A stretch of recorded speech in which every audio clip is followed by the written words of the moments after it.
ونعوذ بالله من شرور أنفسنا ومن سيئات أعمالنا من يهد الله فلا مضل له ومن يضلل فلا هادي له أشهد أن لا إله إلا الله وحده لا شريك له وأشهد أن محمدا عبده ورسوله اللهم صل وسلم وبارك على سيدنا محمد فاهنا برحمة الله عدد ما في علم الله صلاة وسلاما دائمين بدوام ملك الله وعلى آله وصحبه ومن والاه ولا حول ولا قوة إلا بالله أما بعد فإني أوصيكم ونفسي بتقوى الله وطاعته لعلكم تفلحون وقال تعالى يا أيها الذين آمنوا اتقوا الله حق تقاته ولا تموتن إلا وأنتم مسلمون. Ma'asyiral muslimin rahimakumullah. Mengawali khutbah singkat ini, khatib berwasiat kepada diri pribadi khususnya dan kepada hadirin sekalian umumnya. Marilah kita senantiasa meningkatkan ketakwaan kita kepada Allah Subhanahu wa taala dengan sebenar-benarnya takwa, yaitu dengan menjalankan perintah-perintah Allah dan menjauhi semua larangan-larangan Allah. Dan mudah-mudahan Allah Subhanahu wa taala menjadikan kita semua sebagai hamba-hamba yang bertakwa. Amin ya rabbal alamin. Ma'asyiral muslimin rahimakumullah. Hari berganti hari, bulan berganti bulan, tahun berganti tahun. Tidak terasa waktu berjalan sangat cepat. Jatah umur kita semakin menipis, ajal kita semakin dekat. Kematian diibaratkan pedang yang setiap saat bisa saja menebas batang leher kita. Kita tidak tahu kapan kita akan meninggalkan dunia yang fana ini, dan kita juga tidak tahu di mana kita akan mengakhiri hayat kita. Untuk itu, marilah kita bermuhasabah dan merenungkan sabda baginda Rasulullah sallallahu alaihi wasallam, "La tazulu qadama 'abdin yaumal qiyamah hatta yus'ala an arba'in, an umrihi fima afnahu, wa an jasadihi fima ablahu, wa an ilmihi maza amila fihi, wa an malihi min aina iktasabahu, wa fima anfaqahu." Yang artinya, kedua kaki seseorang hamba tidaklah beranjak dari tempat hisabnya pada hari kiamat setelah ditanyai mengenai 4 hal. Yang pertama yaitu umurnya, untuk apakah ia habiskan. Yang kedua jasadnya dan penuh keberkahan. Amin ya rabbal alamin. Yang ketiga ilmunya, apakah telah ia amalkan. Dan yang keempat hartanya, dari mana ia peroleh dan dalam hal apa ia belanjakan. Hadis riwayat Ibnu Hibban dan Tirmizi. Yang pertama yang akan kita pertanggungjawabkan pada hari kiamat kelak adalah umur kita.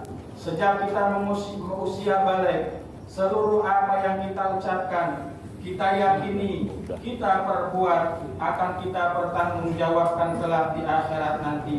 Jika kita telah melakukan seluruh kewajiban-kewajiban dan menjauhi diri kita dari semua yang diharamkan, maka kita akan selamat dan bahagia.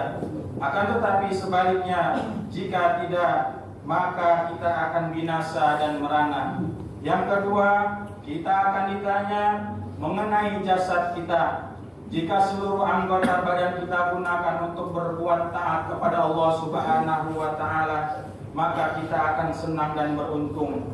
Akan tetapi sebaliknya, jika kita menggunakannya untuk bermaksiat kepada Allah Subhanahu wa taala, maka kita akan merugi dan untung. Yang ketiga, kita akan ditanya mengenai ilmu kita. Kita akan ditanya, apakah kita telah mempelajari bagian ilmu agama yang fardu ain untuk kita pelajari atau tidak. Dan jika telah dipelajarinya, apakah sudah kita amalkan atau tidak. Ilmu agama yang hukum yang mempelajari fardu ain adalah seperti dasar-dasar ilmu akidah, hukum-hukum dasar terkait bersunnah suci, sholat, zakat, haji bagi yang mampu, puasa, kewajiban-kewajiban hati, maksiat-maksiat anggota badan dan lain sebagainya. Di dalam sebuah hadis diriwayatkan, wailun liman la ya'mal, wailun liman alima summa la ya'mal, yang artinya sungguh sangat celaka orang yang tidak belajar ilmu agama yang fardu ain, dan sungguh sangat celaka orang yang mempelajarinya akan tetapi tidak mengamalkannya. Yang keempat, kita akan ditanya mengenai harta kita, dari mana kita memperolehnya dan untuk apa kita membelanjakannya. Dalam masalah harta, manusia terbagi menjadi 3 golongan, yang 2 selamat dan yang 2 celaka, yang 1 selamat.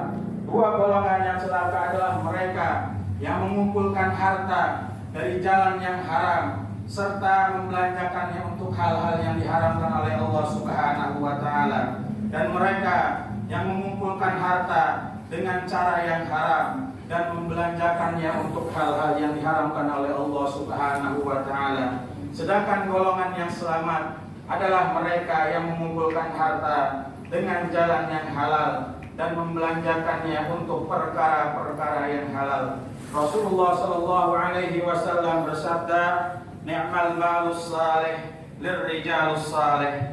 Yang artinya sebaik-baiknya harta adalah harta milik orang saleh. Hadis riwayat Ahmad dalam Al-Musnad. Karena orang yang saleh akan mencari harta dengan cara yang halal dan membelanjakannya untuk hal-hal yang dihalalkan oleh Allah Subhanahu wa taala. Ma'asyiral muslimin rahimakumullah. Demikianlah khutbah yang singkat ini.